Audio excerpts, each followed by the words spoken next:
Esta manhã, neste que é o segundo tema da semana, eleve a sua vida. Logo pela manhã, quando desci hoje para o hall do hotel, encontrei ali o pastor Elias Brasil. Tive o privilégio de ser aluno ali no Salt Fátima. Pastor Elias foi meu diretor. Muito bom vê-lo, viu, pastor? Sempre um privilégio. E encontrar também outros companheiros ali do Salt, que são aqui para as reuniões da igreja. Juízes capítulo 6. Nós vamos ler então do verso 11 até o verso 16. Acompanhe comigo então a leitura deste texto. Então veio o anjo do Senhor e assentou-se debaixo do carvalho que está em Ofra, que pertencia a Joás, abiezita. E Gideão, seu filho, estava malhando trigo no lagar para pôr a salvo dos midianitas. Então o anjo do Senhor lhe apareceu e lhe disse: o Senhor é contigo, homem valente. Respondeu-lhe Gideão: ai, Senhor meu, se o Senhor é conosco, por que nos sobreveio tudo isso? E que é feito de todas as suas maravilhas que nossos pais nos contaram, dizendo: não nos fez o Senhor subir do Egito? Porém, agora, o Senhor nos desamparou e nos entregou nas mãos dos midianitas. Então se virou o Senhor para ele e disse: vai nessa tua força e livra Israel da mão dos midianitas. Porventura, não te enviei eu? E ele disse: ai, Senhor meu, com que livrarei Israel? Eis que a minha família é a mais pobre em Manassés, e eu o menor na casa de meu pai. Tornou-lhe o Senhor: já que eu sou contigo, ferirás os midianitas como se fossem um só homem. Há muitas biografias sobre os personagens da Bíblia, e eu amo cada uma delas, mas sou apaixonado pela maneira como Ellen G. White, muito obrigado, como ela apresenta a história de cada um desses heróis da Bíblia. E o livro Patriarcas e Profetas traz um relato bem claro, com informações sobre quem era Gideão, a sua família, e como Gideão recebe esse chamado de Deus, e como a partir desse chamado de Deus, a vida de Gideão muda completamente, especialmente a maneira como Gideão enxergava os desafios e a própria opressão que o seu povo estava enfrentando. Ontem nós falamos sobre um poder que eleva, o perdão. Esta manhã eu gostaria de falar sobre coragem. E talvez o tema seja um pouco diferente. Se você olhar para a tela, nós temos ali um título para a mensagem de hoje: o ego no altar. Eu gostaria de, antes de explorar um pouco mais a história de Gideão, introduzir este tema fazendo alguns questionamentos. Como você se vê? Quando você olha para você mesmo, o que você enxerga? Você pode projetar coisas sobre si mesmo que não são reais. Há pessoas que têm uma visão superlativa de si mesmo. Não tem muito tempo eu fui visitar uma família. O pai, ele tem um doutorado. A mãe havia terminado o mestrado. Eles têm 5 filhos. E uma das filhas, uma garota linda, cheia de energia, falante, me recebeu na porta. E logo ao chegar, ela começou a contar de quem ela era, das conquistas que ela estava fazendo na escola. Nós sentamos, era uma visita pastoral, eu orei junto com a família. E ela continuou assim, falando muito sobre si mesma, né? Exaltando as suas qualidades. A um ponto que a mãe olhou para ela e falou assim: minha filha, você se acha, não é? E ela falou assim: não, eu não me acho, eu se sou. Algumas pessoas têm uma visão superlativa de si mesmo. Alguns de nós pensamos muito ao nosso próprio respeito. Agora, há também aqueles que têm uma visão tímida de si mesmo. E eles lutam o tempo todo contra o seu eu, contra o seu ego. Esse é um livro interessante do Ryan Holiday, O Ego é Seu Inimigo, ou é o Inimigo, onde ele explora esses conflitos com o próprio eu. e essas visões que nós temos sobre nós mesmos, e como estas visões, elas podem atrapalhar a maneira como eu enxergo o chamado de Deus para a minha vida. Sabe, alguns de nós temos essa visão tímida sobre quem somos, e nos perguntamos, o que há de errado comigo? Por que os outros têm isso e eu não tenho? Por que eu não consigo? Por que eu sou tão estúpido? Por que eu não sei fazer as coisas tão bem quanto os outros fazem? E eu me sinto inadequado, alguma coisa há de errada comigo.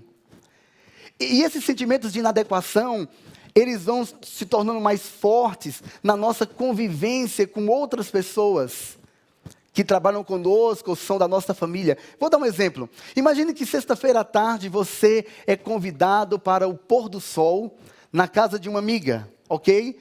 E você chega ali perto do pôr do sol, 5h30, 6h, e você chega na casa da sua amiga, quando ela abre a porta para você, há um cheiro de jasmim.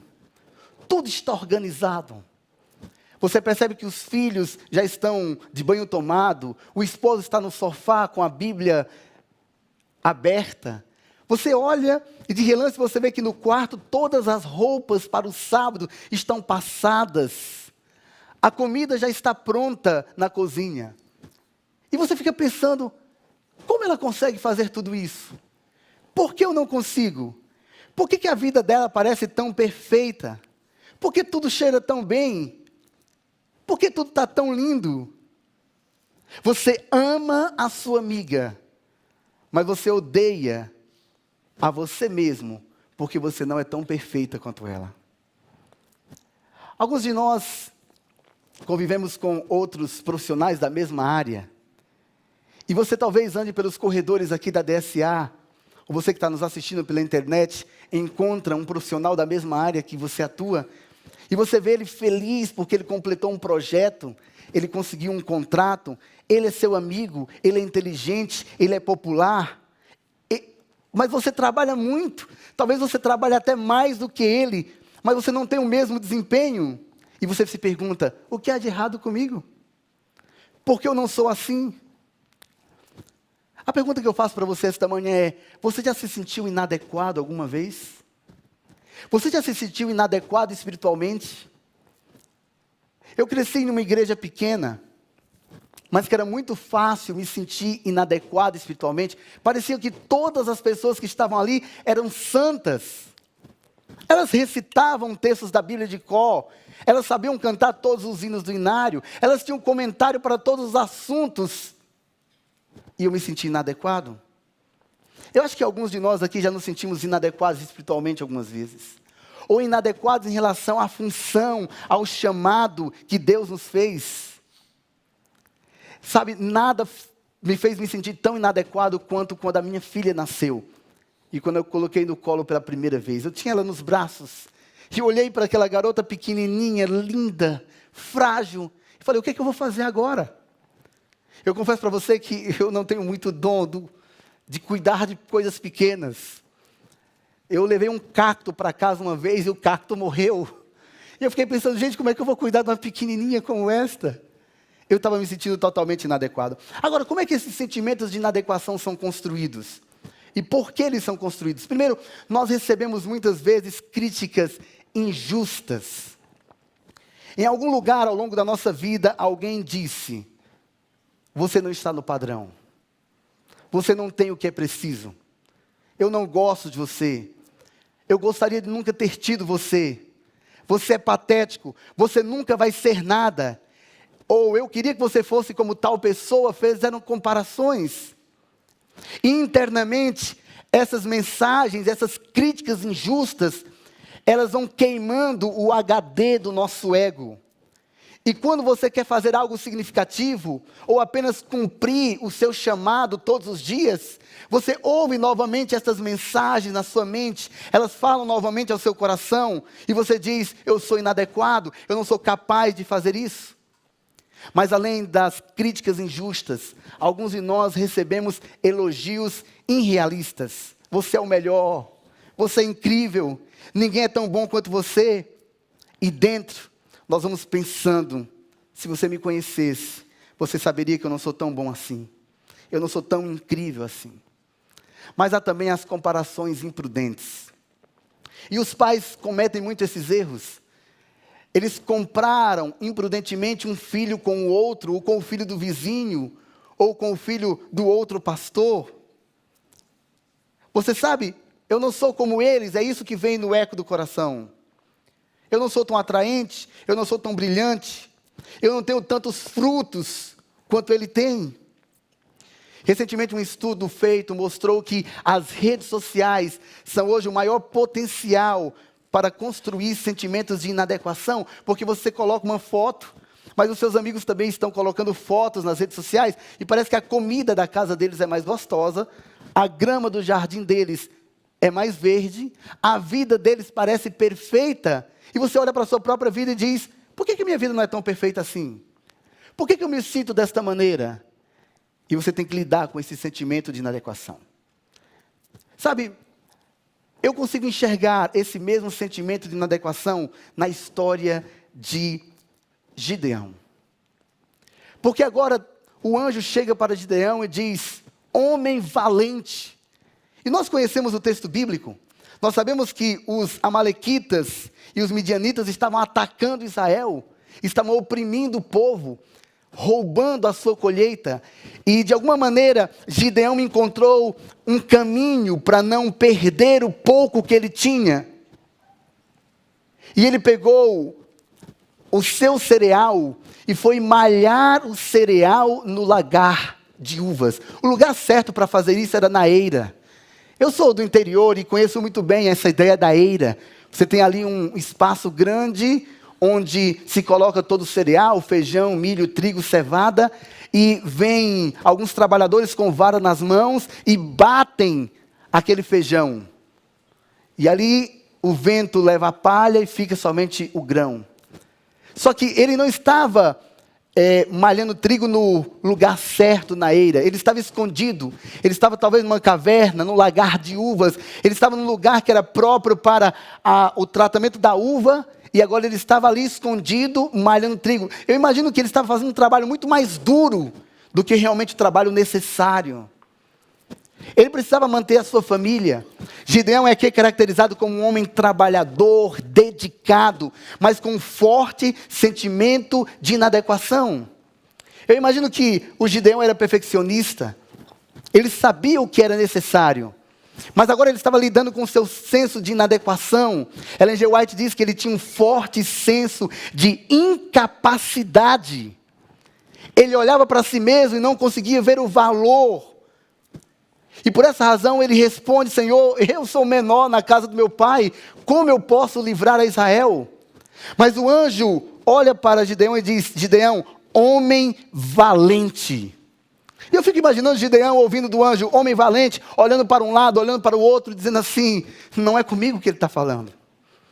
Sabe, pessoas que têm um forte sentimento de inadequação, elas não gostam de elogios. Não é que elas não gostam, elas não se sentem bem com elogios. Quando elas são elogiadas, isso machuca o coração delas. Elas perdem a estabilidade. Elas ficam instáveis, porque elas não estão acostumadas a serem elogiadas. Porque por dentro, embora do lado de fora alguém esteja fazendo um elogio, por dentro, elas se sentem totalmente inadequadas. E assim estava se sentindo Gideão. Ele ouviu do anjo, homem valente, mas ele olhou para si mesmo e disse, eu não sou um homem valente, eu sou medroso. Olha onde eu estou, eu deveria estar na eira, malhando trigo, e estou aqui escondido no lagar. Porque eu estou com medo dos midianitas. Havia um forte sentimento de incapacidade. Você conhece a história de Gideão? Você sabe que finalmente ele venceu. Mas ele precisou mudar a visão que ele tinha sobre si mesmo para vencer. E esse é o relato de Juízes 6, que nós lemos no início do tema desta manhã. Agora, o que nós precisamos aprender com a história de Gideão e aplicar para as nossas próprias lutas com o nosso sentimento de inadequação? Primeiro, nós precisamos aprender que a visão que Deus tem sobre nós é diferente da visão que nós temos sobre nós mesmos. Deus viu em Gideão algo que Gideão não conseguia ver em si mesmo. Homem valente. E é interessante que Ellen White, comentando sobre Gideão, em Patriarcas e Profetas, ela diz que por muitos dias, enquanto cuidava dos seus afazeres, Gideão pensava em uma maneira de libertar o povo. Gideão tinha as expectativas fortes. Ele acreditava no cuidado de Deus. Ele entendia que Deus poderia fazer um milagre e derrotar aqueles povos que estavam oprimindo a Israel. Ele pensava sobre isso, mas ele não se via capaz de liderar esta batalha contra os midianitas. Mas Deus tem uma visão diferente sobre nós, daquela que nós temos sobre nós mesmos. Você pode se achar incapaz, talvez você esteja em um cargo de confiança da igreja para toda a América do Sul, e você olha para você mesmo e você diz, como é que eu cheguei até aqui? Eu me sinto totalmente inadequado. Eu me sento ao lado de homens experientes. E como eu estou aqui? Que responsabilidade tremenda Deus colocou na minha mão. Eu adoro a maneira como a Bíblia nos encoraja a prosseguir. Eu gosto da maneira como Efésios capítulo 2, verso 10 fala. Nós somos criaturas de Deus. Sabe, amigos, nós não estamos perdidos. Nós não estamos sozinhos. Nós somos esta obra-prima de Deus. Deus nos criou novamente em Cristo. E Ele nos criou para coisas grandes. Eu não consigo olhar para a experiência dos homens e mulheres da Bíblia e ver um Deus pensando em coisas pequenas. Eu vejo um Deus pensando em fazer coisas grandiosas, mesmo através daqueles que muitas vezes se sentem inadequados. Por exemplo, quando todos olharam com preconceito para Raabe, apenas uma prostituta para a visão de alguns, Deus viu uma mulher disposta a viver pelo Evangelho. E Davi, o pequenininho pastor, Deus enxergou um rei. Sabe, Deus colocou muito mais em mim e em você do que nós imaginamos. A visão que Deus tem sobre mim e sobre você é muito maior. E ela é diferente daquela visão que nós temos sobre nós mesmos. Mas há uma segunda verdade. Deus te deu mais do que você pensa. Vamos voltar ao capítulo 6, verso 14. Então se virou o Senhor para ele e disse, vai nessa tua força e livre Israel da mão dos midianitas. Vai nessa tua força. Como assim, Senhor? Agora há pouco o Senhor me disse que eu sou homem valente. E eu me sinto inadequado, eu sou medroso. Mas, Senhor, eu sou o menor na casa do meu pai. E o Senhor está dizendo para que eu possa ir na minha força. Como assim? Sabe, eu e você temos muito mais dado por Deus do que aquilo, ou temos exatamente aquilo que Deus precisa para fazer a sua obra através de nós. Nós somos instrumentos. E eu sou a prova viva de que Deus nos dá muito mais do que aquilo que nós imaginamos. Eu cresci na igreja. Eu cheguei na igreja com pouco mais de 10 anos. Eu fui desbravador. Eu sempre amei a igreja, eu amava pregar, falar. Dei os meus primeiros passos na igreja passando a carta missionária. Com 14 anos, eu estava um dia em um congresso distrital e o pastor Giovanni Queiroz, que mais tarde foi meu presidente, era o presidente do campo, e ele se aproximou de mim, eu era um garoto, estava ali. Ele falou assim, qual o sonho para a sua vida? Você está estudando? Eu falei, sim, pastor, estou estudando e tal, tenho vários sonhos. E eu sonhava em construir motores para avião. Ele falou assim, rapaz, você devia ser pastor. Você tem um jeitinho de pastor assim e tal. E aquilo ficou na minha mente. Algumas pessoas da igreja também falavam isso para mim, mas o tempo foi passando. Eu terminei o ensino médio, eu fui estudar no interior do Ceará, no Crato. E o meu sonho era construir motores para aviões. E eu estava focado nisso, eu gostava de matemática, de cálculo. Um dia eu cheguei na sala de aula, eu era aluno de um coreano na matéria de cálculo. E eu sentava na metade da sala e eu olhei para o quadro e vi apenas alguns rabiscos. Eu falei, não estou conseguindo enxergar bem. Eu usava óculos já, não estava conseguindo enxergar bem. Aí eu fui para a primeira fila. Eu fechei um pouco mais os olhos, mas não consegui enxergar. Eu falei, não, tem alguma coisa errada comigo. E aí eu saí dali e fui no oftalmologista. E fiz a consulta, fiz vários exames. Ele colocou lá, lente por lente, melhor esta ou esta. E foi trocando as lentes. E colocou todas. E nenhuma delas funcionou para mim. Fez alguns exames, me chamou na sala e falou assim, Herbert, você é muito jovem. Eu ia completar 17 anos ainda. Ele falou para mim, você vai ficar cego. Em algumas semanas, em alguns meses ou em alguns anos. Aquilo, falei, você está louco? Eu vou ficar cego? Eu vou completar 17 anos, doutor. Eu sou um garoto ainda, eu tenho um monte de sonhos para a vida. Você vai ficar cego. Eu saí daquela sala, fera, desesperado, chateado com o médico, fui num outro oftalmologista, ele fez todos os exames, e o diagnóstico dele foi, você vai ficar cego, em algumas semanas, alguns meses, alguns anos. E tirou do bolso um cartão do Hospital dos Cegos em Fortaleza e entregou na minha mão. Falou assim, agora se prepare para a tragédia, se prepare para os dias difíceis, começa a aprender braille. Agora imagina um garoto de 16 para 17 anos, ouvindo do médico que ia ficar cego, que tinha que começar a aprender braille. Eu saí desesperado daquele consultório. Eu voltei para a universidade, deixei os portões da universidade para trás, me despedi dos meus colegas, dos meus professores, encerrei o curso, e eu vinha voltando para a casa de um colega, e encontrei em Juazeiro do Norte, numa esquina da fábrica Singer, que fazia motores, um pastor chamado Ivanci Araújo. Era o pastor distrital. Ele me chamou e falou assim, estava junto com um obreiro bíblico chamado irmão João, vem cá. É o seguinte, o irmão Arraes tem um projeto aqui no Cariri, e ele está mandando alguns jovens evangelistas para trabalhar em algumas cidades. E há uma cidade que estão precisando de um evangelista, Farias Brito. E nós pensamos que você é o nome para ir para essa cidade fazer evangelismo. Eu falei assim, peraí pastor, deixa eu te contar a minha história. E eu contei para ele o que estava acontecendo. E ele falou para mim, não, é você mesmo, Deus está chamando você, nós oramos. Foi isso, irmão João? Sim. Nós oramos e Deus colocou no nosso coração que é você, que deve ir para Farias Brito.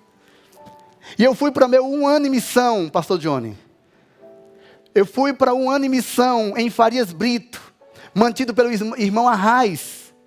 E eu fiquei 1 ano ali em Farias Brito, eu não consegui enxergar nada, eu perdi os ônibus. O ônibus passado, não conseguia enxergar a placa. Eu não conseguia localizar as casas direito. Eu chegava na porta das casas, batia palma e dizia, bom dia, dona Maria. Aqui é o homem da água. Aí quando ela via, olhava, água da vida. Aqui é o homem da luz, luz do evangelho. Eu não conseguia localizar as casas. Eu comecei a andar com algumas pessoas, as pessoas me ajudaram. Eu fazia conferência à noite. Tinha uma garota que lia os textos bíblicos enquanto eu pregava. Eu estudava a Bíblia com uma lupa. E eu lia todos os textos bíblicos com uma lupa. E eu decorei todos os estudos bíblicos. A pergunta, a resposta e o texto bíblico correspondente. Eu sabia de cor os 20 estudos do Verdade e Vida. E eu chegava na casa das pessoas, colocava a Bíblia no colo e dizia o seguinte, eu vim aqui estudar a Bíblia com a senhora. E ela dizia, mas eu não pedi para ninguém vir estudar a Bíblia comigo, mas você também não pediu para Jesus morrer por você na cruz e ele morreu. É o mínimo que você pode fazer? É abrir o seu coração para conhecê-lo? E aquela garota que abria a Bíblia todo dia para mim, enquanto eu pregava, ela ia lendo os textos, foi a primeira pessoa a ser batizada na conferência. Você diz amém por isso? E eu fiquei aquele ano em Farias Brito.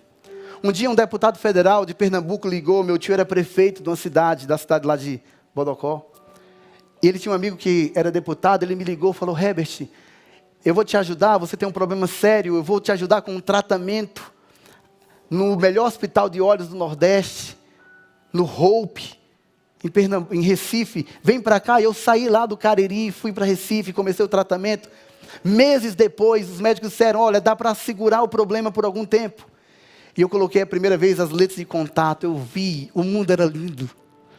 16 graus e meio num olho, 16 graus no outro. No final daquele ano eu fiz um pacto com Deus, Deus estava falando muito forte no meu coração.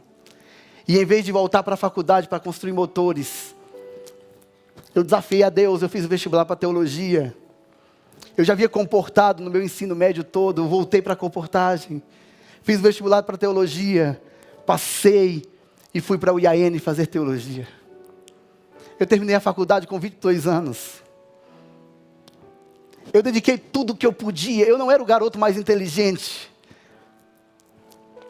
Mas junto com o pastor Yuri, que é missionário hoje na Mongólia, nós estudávamos horas e horas para ter as melhores notas da turma. Eu me superava, eu queria fazer tudo de maneira perfeita. Eu não joguei bola durante o seminário. Eu passava a maior parte do tempo na biblioteca estudando ou na prática pastoral, mas eu me formei com 22 anos. Meu primeiro chamado, Fernando de Noronha. Um mês antes de chegar em Noronha, eu fui transferido, antes mesmo de ir para Noronha. Nunca pisei em Noronha, gente. Fui para Pesqueira, ser pastor da família do pastor Josanã. Pai do pastor Josanã, uma grande bênção, me abençoou muito. Primeiro dia no distrito, o irmão olhou para mim e falou assim: seu pai chega quando para subir o distrito? 22 anos, garoto, magrinho. Eu me senti inadequado muitas vezes. Eu não conseguia dirigir, até hoje eu não sei dirigir muito bem, porque eu não conseguia enxergar. Eu já fiz o transplante em uma córnea. Ela não enxerga bem, se eu fechar o olho não transplantado, com o transplantado eu só vejo vultos. Esse outro olho eu continuo tendo 16 graus e meio. Eu não sei por quanto tempo eu terei visão. Eu não sei por quanto tempo. Talvez um dia eu acorde e a visão esteja menor. Até o dia que eu não vou enxergar mais. Já me senti inadequado muitas vezes. Eu pensei em desistir. Eu olhava para mim mesmo e falava: como é que esse garoto de 22 anos vai ser pastor de 10 igrejas? Um dos meus líderes era o pai do pastor Josanã. Eu me senti inadequado tantas vezes. Eu era jovem demais, não enxergava bem. Eu estava com aquele forte sentimento e eu pensei em desistir. Houve uma madrugada que eu lutei com Deus. Eu decidi que eu ia desistir. Mas Deus me falou fortemente ao coração, com palavras muito semelhantes às palavras que Ele usou com Gideão, dizendo assim: homem valente, seja forte, corajoso. E sabe qual foi a maior descoberta que eu fiz? Esse é o meu 13º ano de ministério. Deus já me deu muitos privilégios. Deus já me levou para muitos lugares. Eu já pude servir com os dons que Ele me deu, que não são meus, mas que Ele me deu. Como líder de jovens, como pastor da igreja da Fádiba. Mas a conclusão que eu chego é que, quando eu estou diante do chamado de Deus, é muito menos sobre mim e mais sobre Deus. Olha o que diz o verso 16. Já eu estou contigo. É a minha mão. É a minha mão forte e poderosa que dará a vitória. Não são as suas forças. Talvez você chegou aqui esta manhã inquieto, olhando para si mesmo, dizendo: Senhor, o desafio é grande demais para mim. Eu me sinto inadequado. Talvez eu tenha alguém aqui lutando com a depressão, lutando com o medo. Falta ousadia, falta coragem no seu coração. Você olha para si mesmo e não consegue ver as habilidades, as competências necessárias. Mas eu gostaria de te lembrar aqui esta manhã: é menos sobre você e mais sobre Deus. É Deus que capacita. É Deus que tem o poder. É dele a força.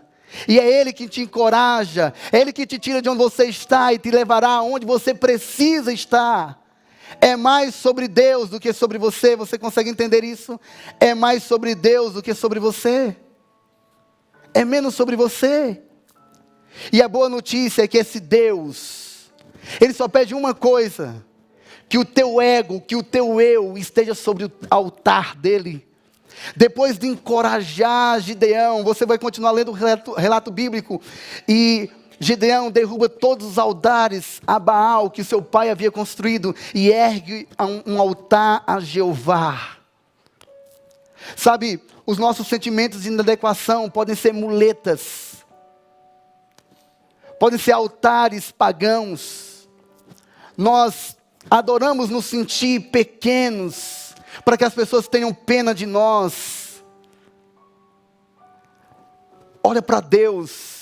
O teu Deus é poderoso, o teu Deus é grande, é esse teu Deus que te encoraja, é esse teu Deus que te capacita, é esse teu Deus que te faz avançar. A única coisa que Ele te pede é que o teu coração, o teu eu, esteja no altar dEle. Derrube os outros altares. Derrube esses outros altares, esses outros sentimentos de inadequação, esse caminho na direção contrária da vontade de Deus, e se coloque no altar de Deus. É menos sobre você e mais sobre Ele. Tudo que Ele pede é que você seja dependente, submisso. Talvez você esteja numa posição de liderança na América do Sul, ou você servir em um dos departamentos da DCA. Você olha para si mesmo e diz: Senhor. Deus olha para você e diz: homem valente, mulher valente, jovem valente, eu sou contigo, eu te darei a vitória. E a vitória que Deus te dará é também a vitória do seu povo, da sua igreja neste tempo. E em Cristo nós somos mais do que vencedores. É difícil confiar. Algumas vezes vem o medo vai nos adoecendo. O medo vai nos tornando mais tímidos. É difícil ser ousado. Talvez você está vivendo um momento mais difícil da sua vida. A dor no seu coração. As noites parecem mais escuras para você. Você está enfrentando uma depressão terrível. E você olha e fala assim: eu estou me sentindo totalmente inadequado. Parece que todo mundo é perfeito, que todo mundo está sendo abençoado, mas eu estou sozinho. Eu quero que você se apegue ao poder de Deus esta manhã. Você nunca esteve só, e você nunca estará só. Deus é contigo, e Deus te dará a vitória. Eu pedi para que a Vanessa cantasse uma canção que fala fortemente ao meu coração. Essa canção não fala sobre quem eu sou, mas fala sobre quem Deus é. E essa canção nos convida a confiar neste Deus, a entregar todos os sentimentos de inadequação que nós temos a este Deus Todo-Poderoso, a olhar de uma forma corajosa para os desafios, porque Deus é fiel, Deus é constante, Deus é poderoso. Enquanto você ouve esta canção, se de alguma maneira, em algum momento, você já se sentiu inadequado, ou se exatamente agora você está se sentindo assim, falta coragem no seu coração, falta ousadia, há muita timidez, há um sentimento de dor. Eu gostaria que ao ouvir essa canção, se ela falar ao teu coração, que você se levante onde você está, dizendo: Deus, eu sou medroso, eu sou tímido, eu me sinto inapropriado, eu tenho um senso de incapacidade muito forte, mas eu quero me colocar no teu altar, eu quero colocar o meu eu diante de ti, para que o Senhor eleve a minha vida, para que o Senhor derrame poder, me dê coragem, e que a tua mão forte prevaleça na minha história, em nome de Jesus. Enquanto você ouve esta canção, desde a primeira nota tocada, se você sente que você precisa atender esse apelo esta manhã, eu gostaria que você se levantasse onde você está, para nós orarmos juntos ao final, entregando nossa vida e nosso coração a Deus.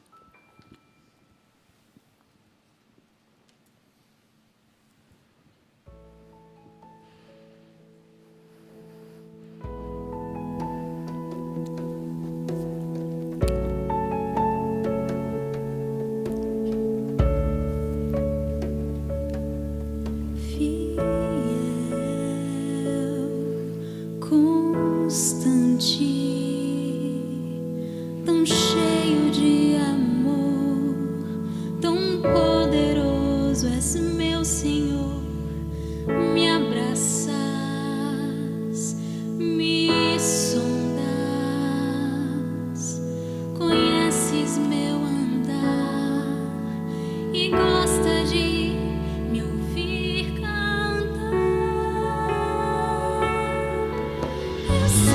que estás comigo, eu sei que estás comigo, eu sei que não me deixas sozinho em meio às lutas.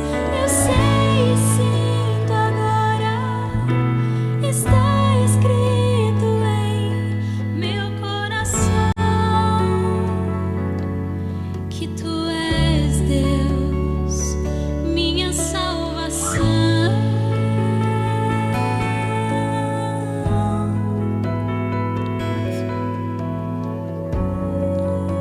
O Senhor é nosso Deus. Gracioso, bondoso,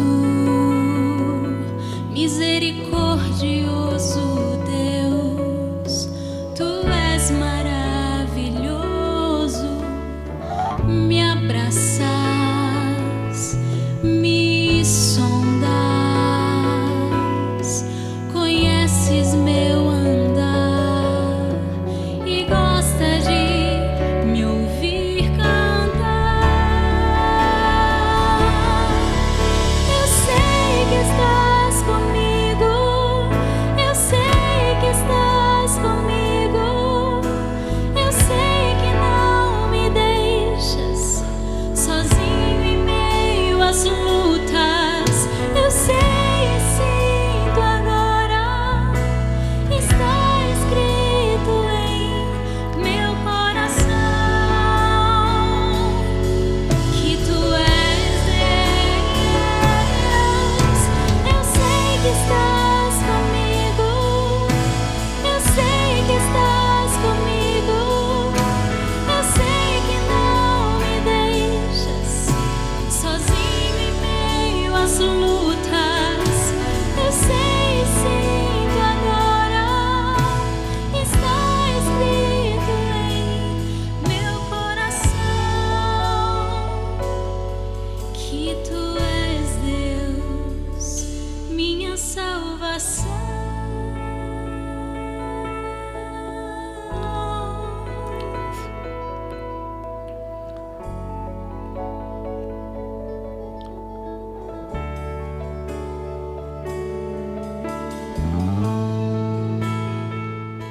Querido Pai Celestial, só o Senhor conhece o nosso coração. Só o Senhor conhece como nós estamos nos sentindo agora.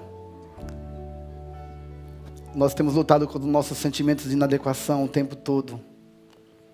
Mas muitas vezes eles parecem mais fortes do que nós. Muitas vezes, Senhor, nós tentamos consertar isso sendo perfeccionistas. Mas acabamos ficando ansiosos, tímidos, medrosos. Pai amado, cura os nossos corações esta manhã. Talvez tenha aqui, Senhor, algum jovem que está enfrentando um momento difícil, as noites têm sido duras. Talvez tenha aqui, Senhor, alguém que está vendo um momento difícil, enfrentando uma depressão. As pessoas olham e perguntam o que está acontecendo, mas só você sabe das lutas, das dores. Pai amado, cura esse coração, restaura esta vida, levanta. Pai, se altares precisam ser destruídos, que o Senhor nos mostre claramente quais são esses altares, que tudo aquilo que está nos afastando de Ti, que não nos coloca em uma atitude de submissão, de entrega, de dependência, que todos esses altares sejam derrubados, ó Pai, e que o nosso coração esteja no Teu altar, que o nosso ego esteja submisso a quem Tu és, que ele seja dependente de Ti. Nós confiamos em Ti, ó Pai, porque Tu és o Deus da nossa vida. Talvez tenha alguém que está nos assistindo pela internet, está vivendo talvez o momento mais difícil da sua vida, uma luta tremenda contra o seu próprio coração. Senhor, o alcança nesta hora, com a Tua mão protetora, salvadora. Restaura, Senhor, transforma, cura, sara. E a todos nós, Senhor, continua fortalecendo a nossa caminhada. Encoraja-nos diante dos tempos difíceis que nós estamos vivendo, a nos mantermos fiéis a Ti e vivendo no centro da Tua vontade. Esta é a nossa oração, em nome de Jesus. Amém. O Senhor é quem vai adiante de Ti, Ele será contigo, não te deixará e não te desamparará. Por isso não temas e nem te espantes. Pastor Bruno Raso, pastora Marli, nós temos Um momento especial agora de conexão com o programa dos 10 dias de oração. De 14 a 23 de fevereiro, junte-se ao movimento mundial dos 10 dias de oração. Uma oportunidade de fortalecer a nossa fé e renovar a nossa comunhão com Deus. Diariamente, estudaremos os temas propostos neste guia, que você pode obter em uma igreja adventista ou acessando adv.st/10 dias de oração.